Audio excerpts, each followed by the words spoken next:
Elle s'est jouée à deux voix, 167 oui, 165 non et 18 abstentions. Mais l'investiture de Pedro Sánchez a bel et bien eu lieu. Un débat très dur a opposé Pedro Sánchez à une droite qui ne lui pardonne pas d'avoir entamé un dialogue avec les séparatistes catalans.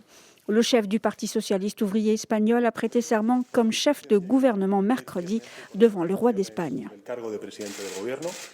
Pues se trata de un gobierno inédito en España que veremos. Il s'agit là d'un gouvernement inédit en Espagne et il va falloir attendre pour voir comment la coordination entre les différents partis se mettra en place.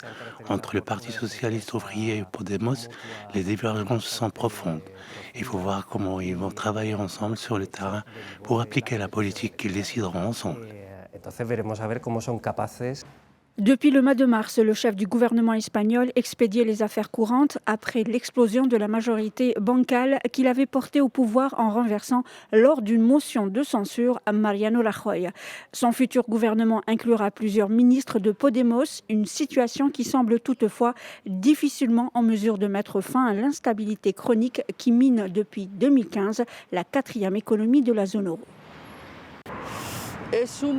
En vérité, je ne sais pas comment les choses vont évoluer. Je ne cache pas que j'ai une certaine réticence envers le parti Podemos. C'est un parti qui n'a jamais été dans un gouvernement, mais par le passé, d'autres partis avaient l'expérience politique. Mais leur investiture était un fiasco. Pedro Sánchez devrait annoncer la composition de son gouvernement la semaine prochaine. Celui-ci comptera 3 vice-premiers ministres. Avec seulement 155 députés, la nouvelle coalition devra négocier d'arrache-pied avec d'autres forces le vote de toutes ces lois. En premier lieu, celle des finances, son premier grand défi. Le gouvernement Sánchez a aussi promis d'abroger partiellement la réforme du marché du travail des conservateurs de 2012, accusés d'avoir fait grimper en flèche la précarité.